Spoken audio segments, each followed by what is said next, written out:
안녕하세요. Exchange Chan Megan Joanne입니다.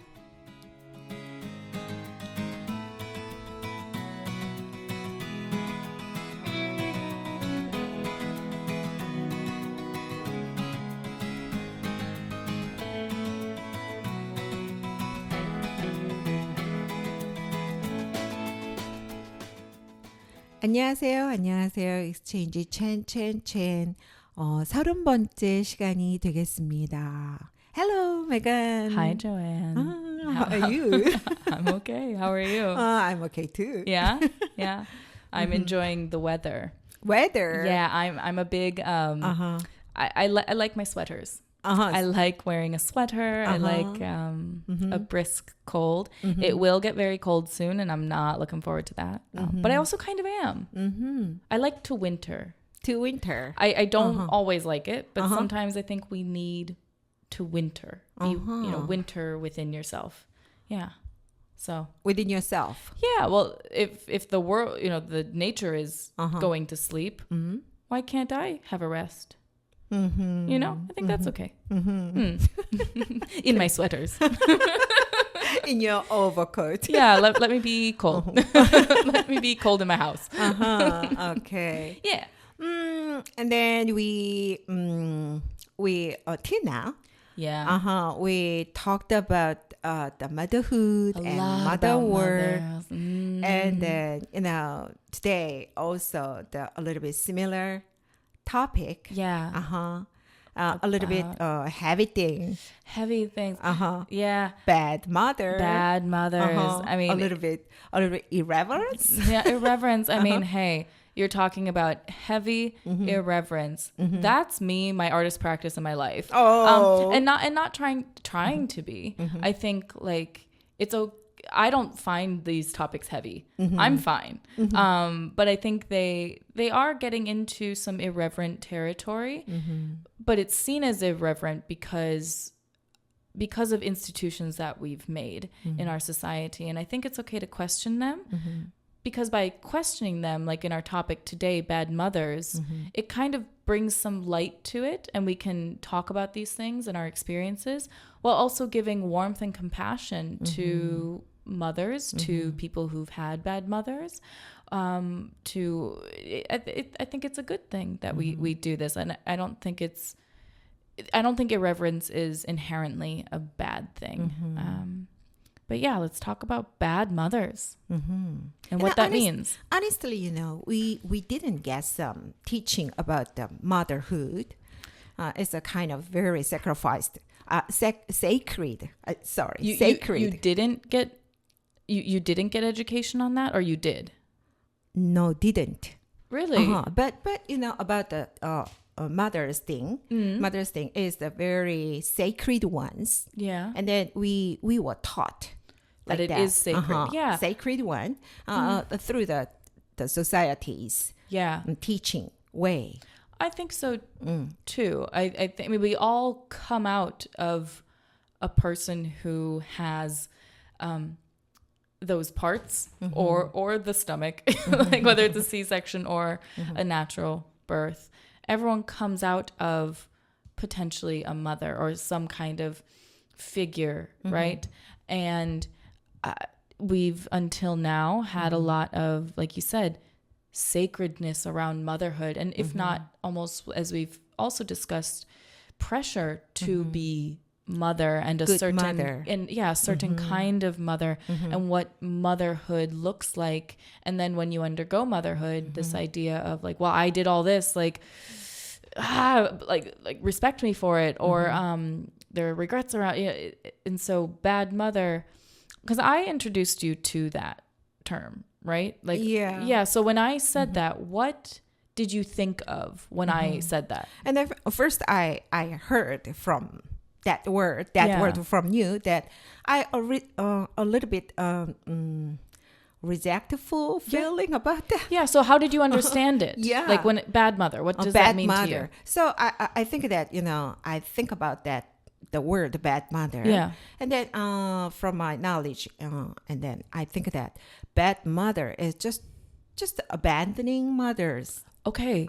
So like actually mothers who've had poor behavior as a mother. That's what you... Yeah, that's okay. right. That's right. Okay. So abandoning their own children, I cannot understand what kind of a thought they have, or their behavior can make what kind of a result they can make.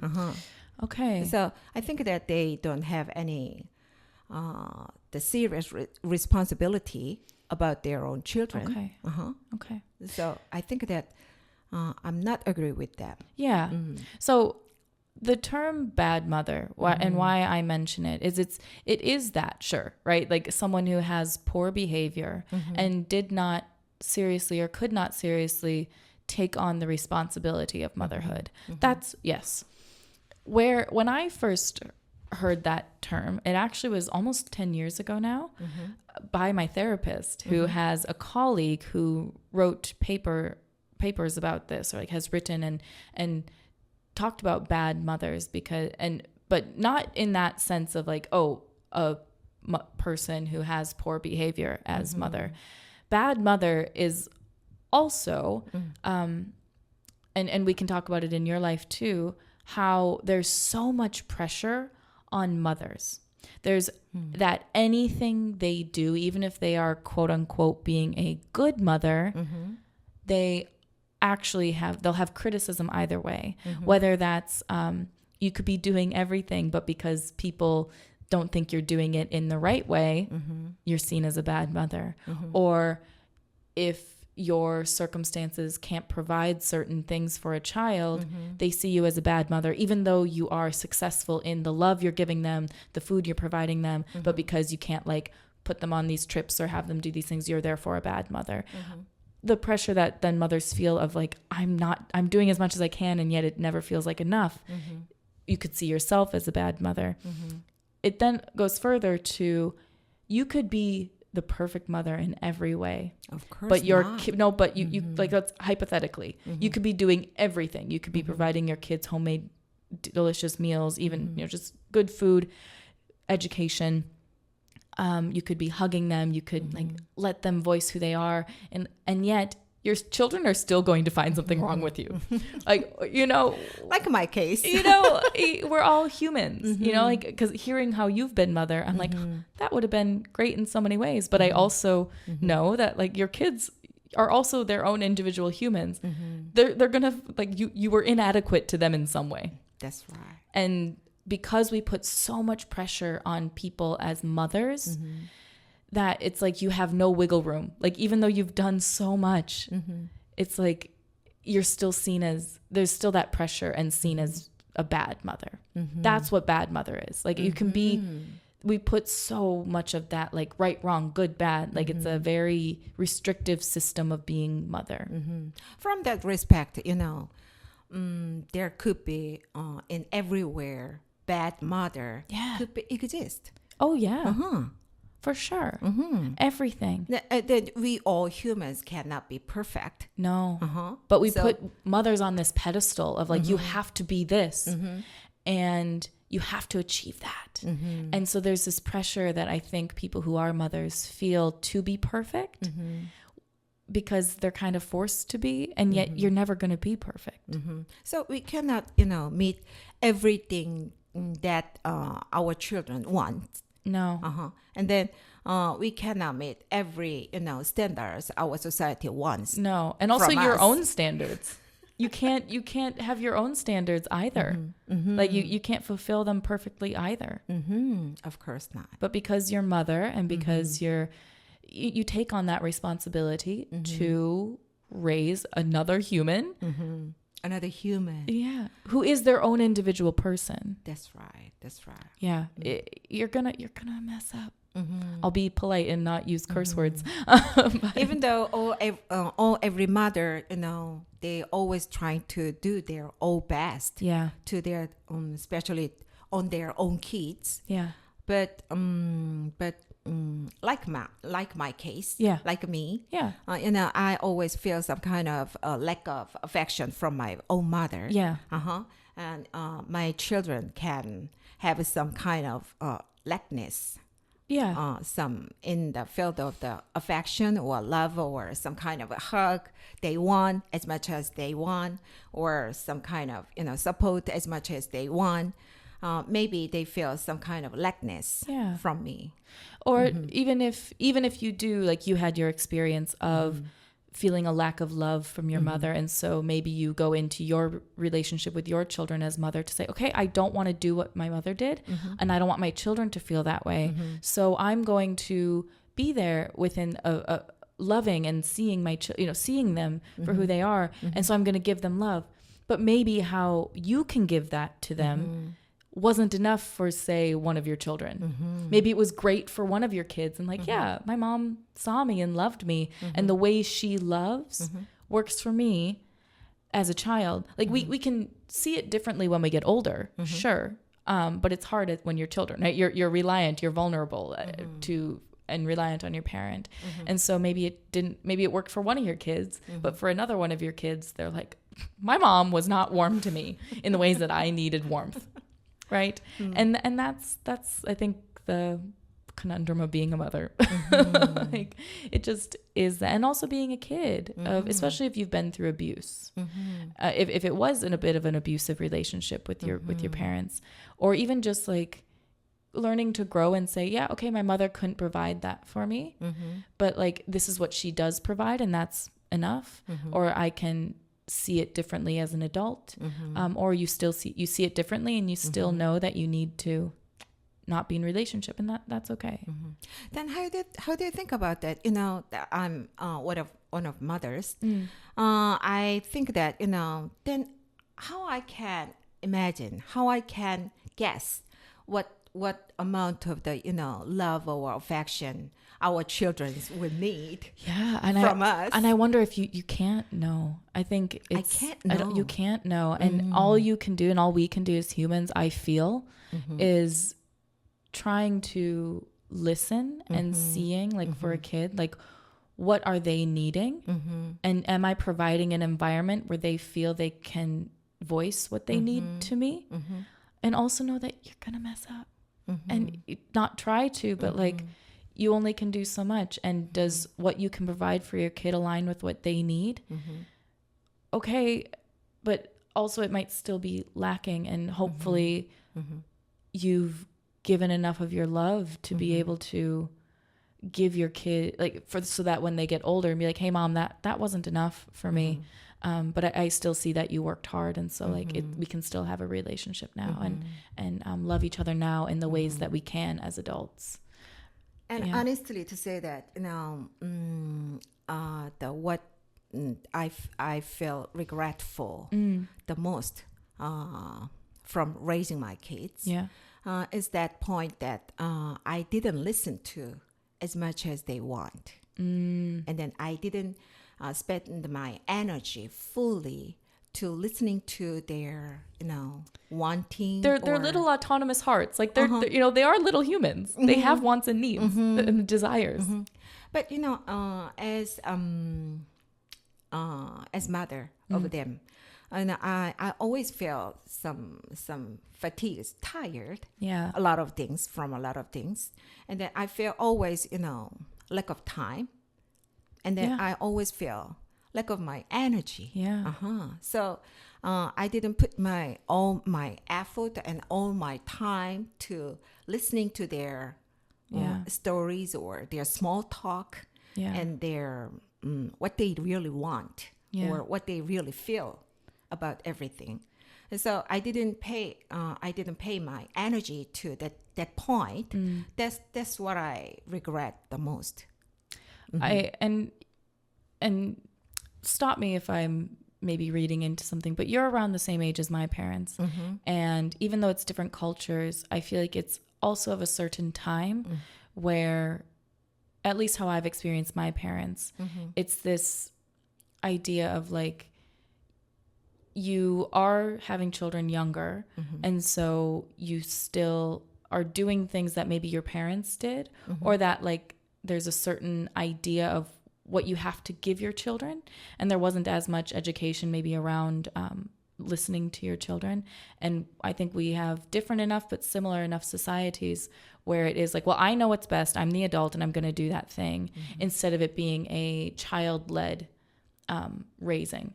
Because there are certain, especially indigenous cultures, that when you have a child, it's the child's kind of in charge, and not in like they're unruly. It's like, no, that's a little human. But I don't think either of us grew up in societies where that was a thing. At least from what I'm learning from you, and definitely in my society, it's like, no, I'm the authority, I'm the parent, I know what's best. I'm giving you, in my case, it was religion and society and education and a certain idea of things that were very much not good for me now as an adult, and I've had to heal from it.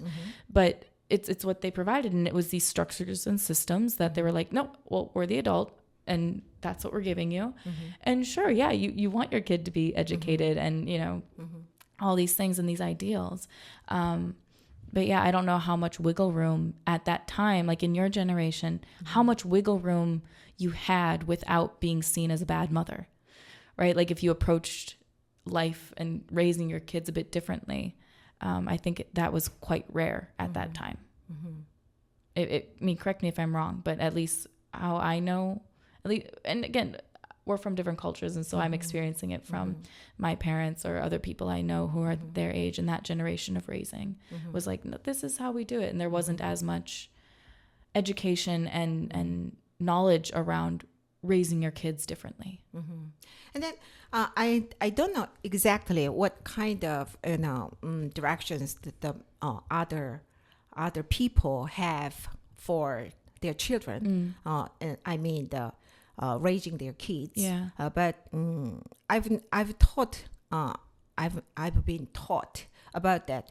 When you raise your own kids, you have just a little bit some kind of a strict parenting, and then accepting emotional things leniently. Yeah. That's the correct one, and then correct line to when you raise your own kids. And then the other things, as much as possible, you give some kind of a lot of freedom to them. Yeah. And then you can give some chances to decide a lot of things by own opinion. Yeah. And then for themselves, they can do everything. I can give the chance. That's our parents' duty, I've heard. Okay. And yeah, you only can approach it as well as you can, and depending on what your lenses were, like, and sometimes, like in my case, I think my mother thought she was doing that, but her lens was a very narrow lens, and if you succeed in her lens, wow, that's amazing. But I'm just a little different than that, let's say. I mean, I'm very different than that. And so then it became, I was provided for if I fit in that lens, if I fit in that way of being, but I'm not that. And so it became very detrimental to me. And again, like that's why bad mother is a thing. Like you can give everything, even how you're talking about, like, I'm giving you structure of food on the table and an education, and while also hoping that you and encouraging you within your individuality, and you know, I'm doing what I can. And yet your kids are probably going to be like, Mom, you did this, and this growing up that like really hurt me.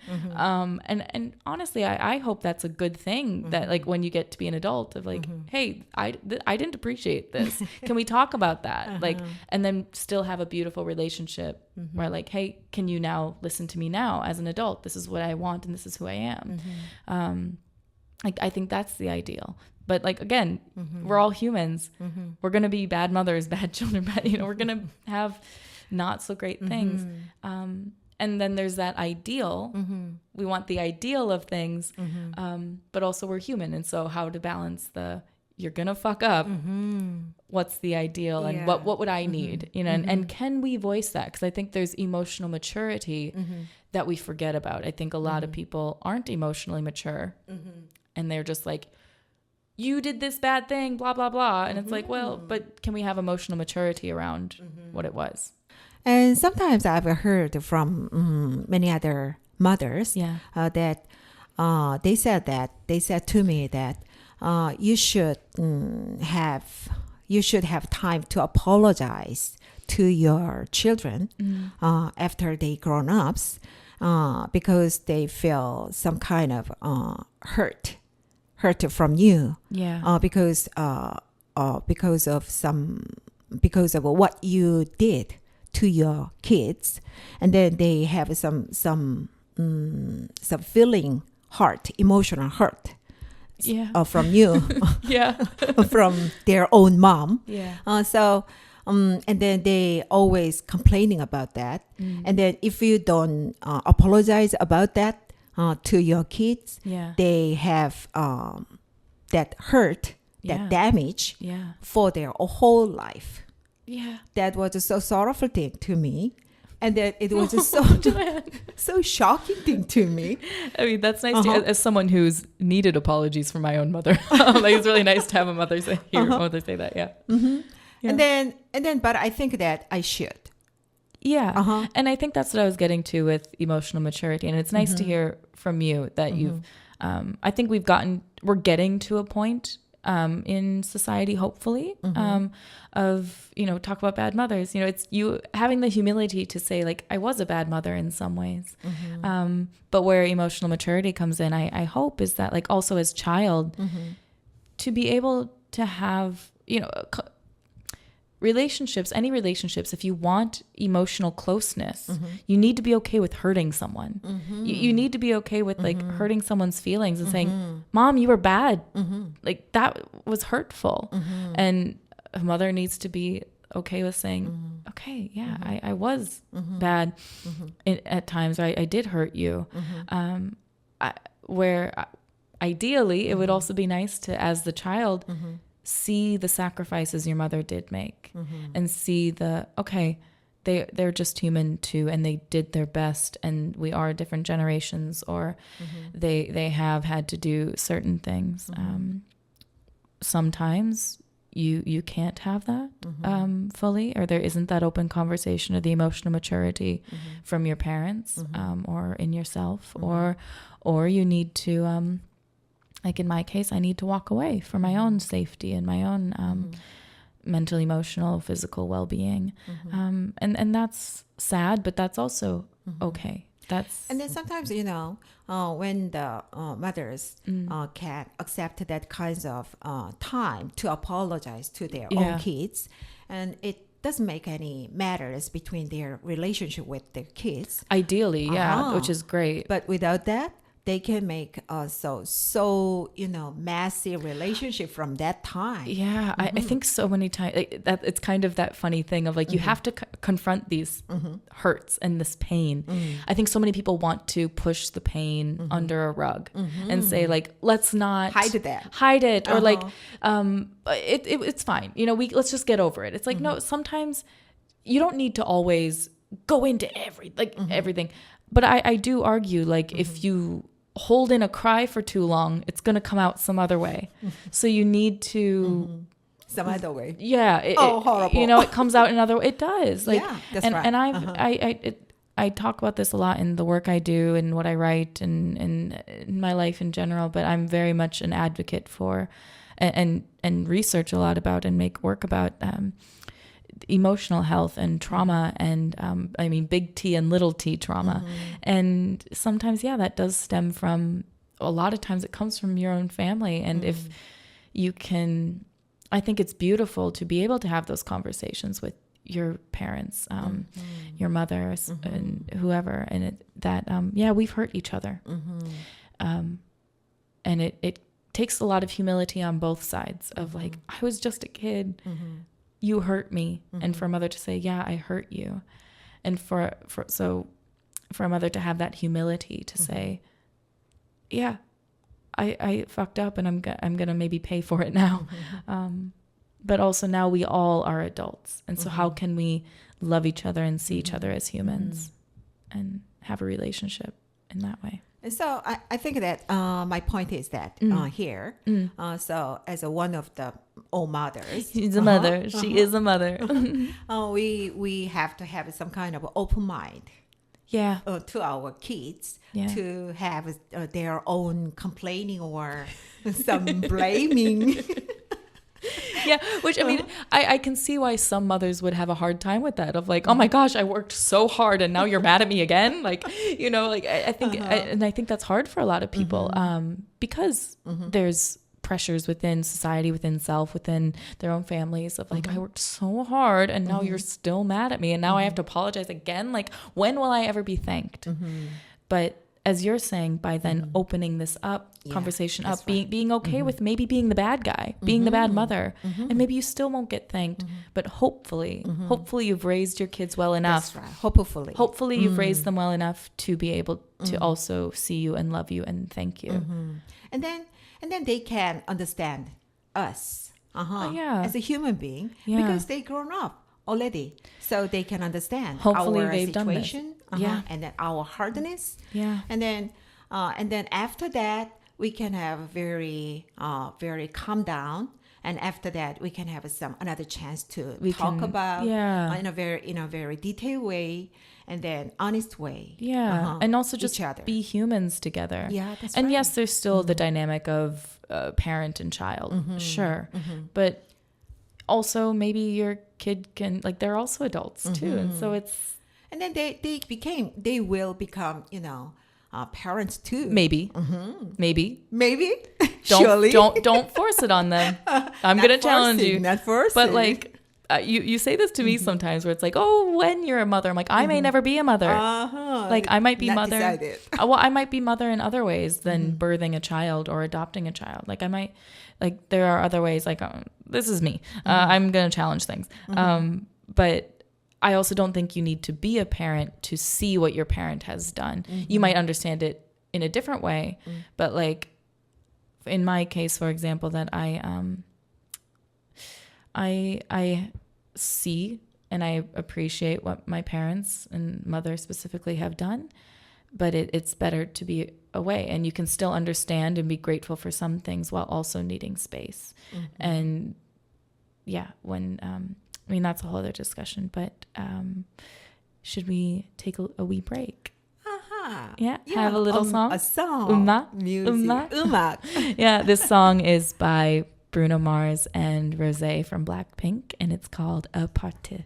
장이가 좋아하는 랜덤 게임. Game start.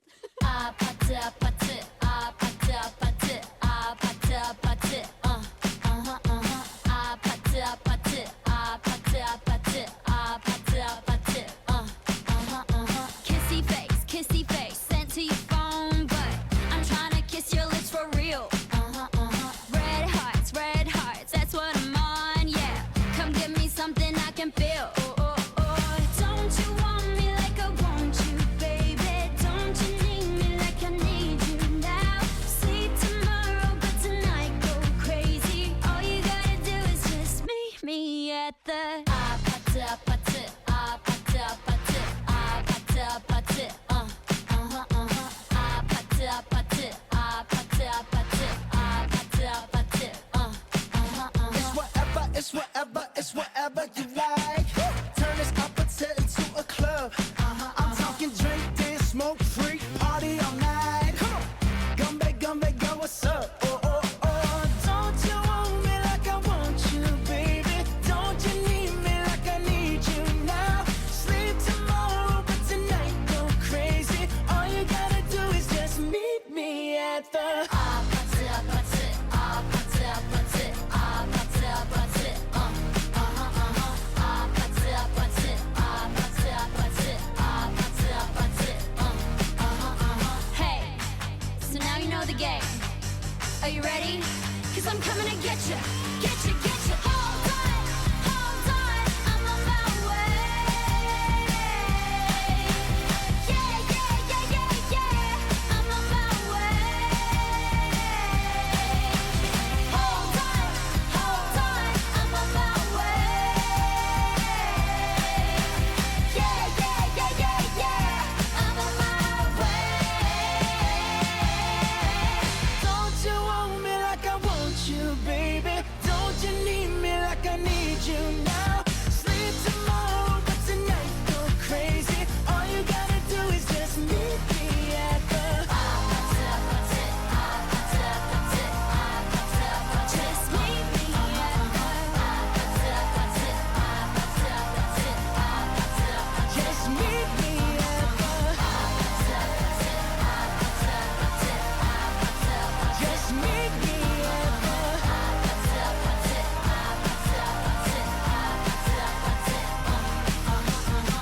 So we talked about bad mothers and ideas around that. But we briefly kind of got into ideal. What's the ideal of motherhood? And just as life is, you know, you can have an idea of something and we have to work within the 3D of life. And so it might not be exactly what you want. It might be better, but also just look different. So you having been mother and also daughter, what has been your kind of ideal of mother? Ideal mother, of course, a lot of all mother has have this kind of, you know, ideal picture of the being mother as our duty, we think. Okay. Our duty is we just support our kids, our children to be a very decent and then appropriate to this society, and then have some kind of competing ability, and then so grown up is a very matured adult, and then having some great individuality. Yeah. And so that's our desire and then aim. Okay. And then 1 + 1 more could be themselves. That's exactly what we want. An what we authentic want. Expression of That's self. right.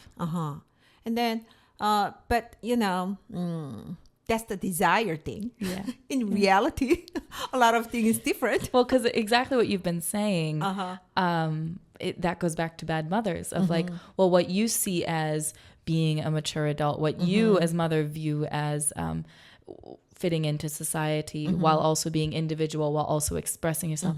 That's where bad mother comes in, or where the difficulties come in, because of like, whether it's you or your husband or your family, people around you being like, well, this is how you need to do it. And this is the structure that you need to give your children to fit in society in certain ways, or not, or whatever, be individual. So it's the ideal. It's just that, the ideal. And sometimes it's better. Like, it turns out better than you thought. And sometimes not. Not at all. Ideal. And then how about yours?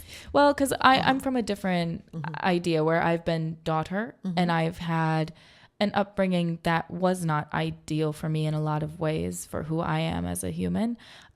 But also, like, I'm not mother and have chosen not to be mother for the time being, maybe ever, because of whether my ideal of motherhood is too much pressure and I don't want to take that on, or I have an ideal of how I think I would wish and hope for society to treat mothers, that I don't know if that's available right now. And so I don't know if I want to engage in motherhood, because I would want more support for mothers and maybe more acceptance of single motherhood, or more, like I said, support and resources for mothers.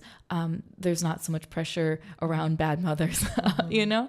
So I have a lot of that swirling in me, but like, ideally, as whether it's me, I'll start there. I'll say how I would want to be mother, because within mother, it's how things that I like from how I was raised, but a lot of what I would change. So from mother, an ideal mother would be a person who loves themselves and does enough of their own individuality, like, because I think mothers also need to be happy and more than just mother. I actually think an artist as a mother is a good example of like, you fulfill that maybe selfish idea of like expression, while also having the capacity and the warmth to raise another human. So how would that be then? Like, to be raised, how did I need to be raised, and how would I maybe want to raise someone? A lot of what you said of letting them be their own, I hesitate to use the word individual, because that sometimes can be too much. It's an authentic expression of self. How can you support a little human to let them authentically express who they are? And that can be from providing them education, even if like, hey, I'm not in many sciences or like math, but like, what if my kid really loved math? Like, okay, I might not understand, but how could I support that authentic expression of them, whether it be through education that they would need, or from like letting them play and explore and create. I think that's something I would ideally love to, and I've been teacher before too. And so that was something I would always want to give students is, as artists, I come in and like, how can we express ourselves today? How can we have fun within learning and growing? And so ideally, like an ideal mother to me is someone who takes on the responsibility of motherhood, but has done so with the knowledge of I'm welcoming this autonomous little human that might not be what I thought they were going to be. And so someone who has the emotional maturity and capacity to listen to that little being while giving them as much support and love and encouragement as they could, whether that's, like I said, education, an open communication within family of like, hey, how do you feel? No, like letting them have boundaries, even if you're like, I want to hug you and love you, but what if the child says no? And being able to accept that of like, I mean, how often do we see people be like, oh, give me a kiss? It's like, what if your kid doesn't want to kiss you? Like, you have to be okay with that. Like, just because I want to love you in this way doesn't mean that that's how you want to love me back. And so having the capacity for it being its own little being, like that's to me an ideal mother. Because what I didn't receive was, I mean, I was given an education. I was given community of family. I was given certain ideals and morals and a structure of life. But that structure and how it was indoctrinated in me did not listen to who I was. And not like, I need to be crazy individual. I'm not saying like, let me be me, but also let me be me and let me authentically express. Don't make me be in 3 sports when all I wanted to do was sing, dance, and act. But like at the same time, like how great that I got to do sport. My body is strong today because of it, that I'm a sporty person and I have coordination. That's a bit surprising sometimes. I have a very good skill of falling. Have I told you this? Falling? I'm really good at falling. Falling? Yeah. You mean diving? No, nope. What is falling? Okay, side note. So, you know how people are like, hey, what's your party trick? It's not really a party trick or like unuseful. Like I have a very useful talent. I can fall. Like you could push me and I won't get hurt. Wow. Without hurt. Yeah, like I fell and almost got hit by a bus, but like I'm not hurt. So it means, you know, in the case of the cats, they fall. I'm like a cat. Without any wounds or scars. I'm very much like a cat. Wow. I know how my body just has a natural... Animal person. I'm an animal. I mean, here you are. I mean, you're an animal guy in your interest. I'm an animal guy in my, I fall. I'm good. I'm a cat. Inside of you. Yeah. Yep. Here we are. So, you know, when that something as silly as that, like a beautiful little talent that I have, but like I just was never appreciated for my talents and just for like my being and a voice. I think gifting a child their own voice and the empowerment to have a voice, I think is the ideal for me. I could never have an opinion. I've only recently learned how to have opinions. I've only recently learned how to feel joy. I've only recently learned how to explore in that way. So gifting a child the openness of exploration and curiosity and letting them fail, letting them be a bit messy, letting someone figure out how to stand on their own 2 feet and be good at falling apparently. But, you know, like that's the ideal to me. Oh, I cannot help but confess that. What? I didn't give much time to my kids to tell or to express themselves to me in a very open way. Yeah. But because you know the reason with one reason that I'm so hurt, I'm so very busy or tired always. Yeah. But it makes feel some kind of a regretful about that, a lack of the much time to express themselves. Yeah. And then I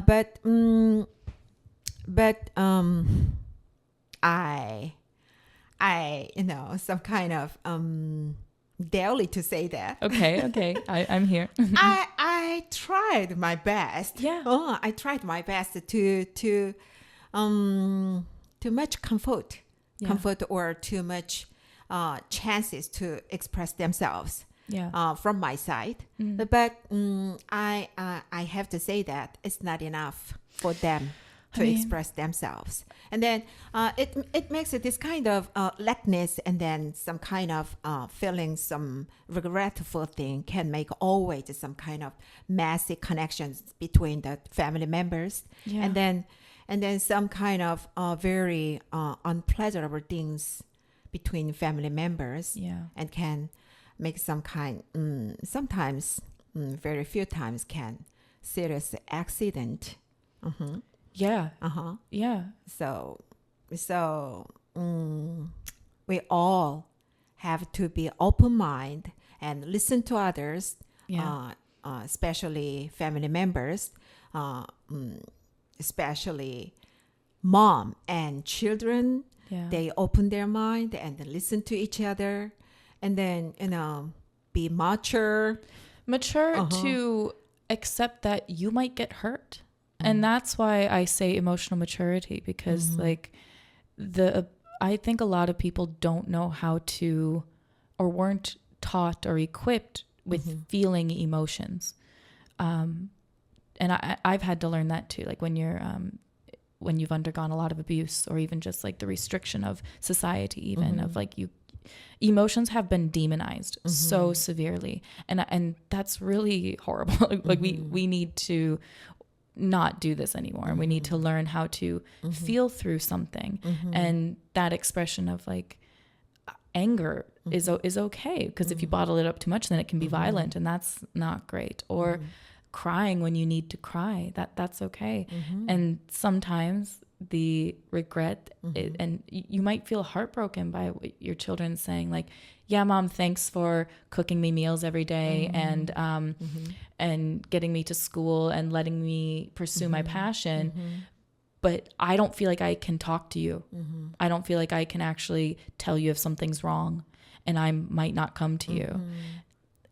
That making sure that like that could really hurt you, and it probably hurts them to feel like I don't have a mom that I can actually talk to, like that. And we have to, like I said earlier, and I'm still learning this, of vulnerability of relationships, of saying, hey, you're going to have to be okay with hurting each other. Otherwise you can't actually have emotional intimacy with someone.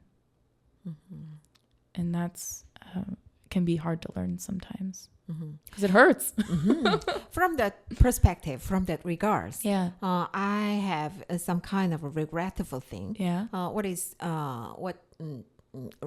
What I regret the most is I couldn't have much time matching our dining time. Oh, Joanne. What do you mean that you... Because the dining time or some meal time can get together all together, family members, and then can have some small talks of that day, their days, and then we can be supporter each other to the family members, and then we can each other a lot of information together.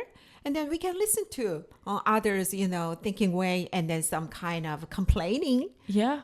Sometimes you need that, or crying. Like I had a really, being vulnerable. So meaningful time, and then so important chance to the all family members. I think so too. But I didn't have much of that. Really? So just so breakfast. Regretful. Just breakfast. Just breakfast, dinner, no matter. No matter, just once a day. Yeah. We So you're saying you provided the meal, but you didn't always feel like you provided the environment. Yeah. That you would have liked. Yeah, that's right. Okay. So from some ideal family situation from the TV drama or some from the the screens. Yeah. They show us a kind of very ideal the family style, family type that they get together. For the meal, and then have some small talk for so long time, and then sometimes arguing, and then sometimes very support each other, and then applauding. Yeah. Oh, it's very great, right? I mean, like I had some of that growing up. I didn't always have meals with everyone, but there were times where we're throwing not like a fork or something. There's a little discussion. So I think it's again. We go back to bad mothers. It's these, and this ideal that we're talking about of it. Sometimes I think we take for granted what we do have. Sometimes we don't see that maybe actually we had that and we didn't. And because I think you're talking about seeing dramas and the idealized version. I think we can also see that in people of idealizing someone else's family relationship, but you don't know what someone's going through, and you don't know maybe some things that actually aren't great or perfect. And so I think that's unfortunately just life, where it's also what I've been noticing within, because I have a lot of things anyway, I don't know how to say that right now or want to say that right now, but there's this also changing perspective where I might not be perfect at it, but sometimes I don't have this, but I do have that. And it's that balance of shifting perspective of seeing the beauty in what you do have, while also, maybe being a bit sad and grieving what you don't, without living in that and I wanting something better or new or more. Because I mean, now for you, talking about dinner time, you didn't maybe provide what you had wanted to ideally with when your kids were children. Can you provide that now? Now, all grown-ups. Why not? I hope. Yeah, I hope, but habitually, we didn't. Yeah, we all members have that kind of a good, decent habit to gather when we have meals. Well, and that's where I think, as we're talking about these difficult conversations, we do get in habits, and change is hard for anyone, any kind of change. And especially if a change might need a certain conversation around hey, I feel really regretful that we didn't have this. And they might be like, Mom, I don't feel like I can talk to you about things. So why would I talk to you over dinner? I get that you want this beautiful little family that we can talk about things, but so then the conversation is, okay, well, what can I provide for you to feel like you can do that? This is something that I would like to provide for you. And, maybe you'll have to accept that they reject your desire. And that's also hard, but maybe the conversation will be that they're like, okay, let's try. Even if it's a little bit. And then someday, hopefully, I suggest and then I propose that kinds of things to all my family members. Yeah. But I think that they won't. They won't. Well, but you won't know unless you try. And I say that it sounds so trite and stupid, but because it also is it's hard to be rejected. It's really hard to feel that rejection. But I don't want to get into the details, but I just had a recent conversation that was finally said things that needed to be said to each other. And sometimes it can be a good thing, or it'll be not great, or it turns out differently than you thought. And within any way of that spectrum, and you just kind of have to do it. And like I said, it sounds trite and like, oh, okay, but like, because it's not easy to do it. It's vulnerable. It feels scary. It feels weird. It's probably why I don't have a ton of friends sometimes, because I'm like, I want those hard conversations if they're needed. I desire vulnerability, and not everyone's comfortable with vulnerability in any way, shape, or form. And vulnerability of like, I might get my feelings hurt. Like that can be scary. And yes, you were saying things are heavy. I'm like, this is how I live my life. I'm just heavy. Okay, fine. But yeah, it's hard. And because like, I mean, in my case, sometimes like I've wanted to have those conversations with my family. They just didn't turn out well. And I've had to make that choice to leave. So yeah, it's tricky and sticky. Yeah, so tricky. Yeah, and then we have lasted with almost the same subject. We have dug into a subject for 4 episodes. Yeah, 4 episodes. Then, how do you feel about that? I mean, that normal. Normal? I mean, with the art I make, with who I am as a person, I'm very happy to like dig into something. And even though a lot of topics I like to talk about are very nuanced and intersectional, so this subject might pop up later or whatever, but like sometimes it's nice to take a focused time. I do it, like I said, in the work I make, whatever. But how do you feel? For me, I have to say that it can give me some chances to think back when I was a daughter to my mom, and then think about my mom, how my mom was to me. And then I have to think about my way, my attitude to my kids. Your method as a parent, like how you parent. My parenting, how was my parenting, how my parenting was. And then it was so, it gives me some kind of regretful feeling, and then some kind of very good feeling about that. So was it kind of cathartic? Because, you know, whether you feel through regret and grief, but also then can have joy after that. A kind of healing. Great. And then kind of so meaningful and so great time. That's really lovely to hear, because I think sometimes by digging into difficult subjects or what some people might find in some difficult, way it's a very heavy and some dark and really not light thing. But I mean, it's really, my artist practice is exactly that. I say turning the ugly into something beautiful. And what I mean by that is sometimes you need to get down into the dark and the difficulties in order to then feel light, because you know, and it can look different and we can be clumsy at times, but sometimes you need 4 episodes to talk about motherhood, and that's okay. So then it sounds like good for 2 of us. I think it was good for us, and I hope it's been good for our listeners too. So new topic next time. Yeah. So we will end with some Uma, which is Stand Out, Fit In by One OK Rock. See you next time. See you next time. Bye-bye. Bye-bye.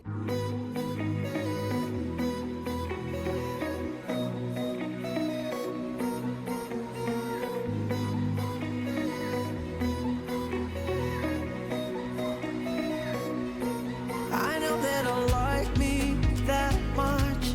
Guess that I don't dress how they want. I just wanna be myself. I can be someone else.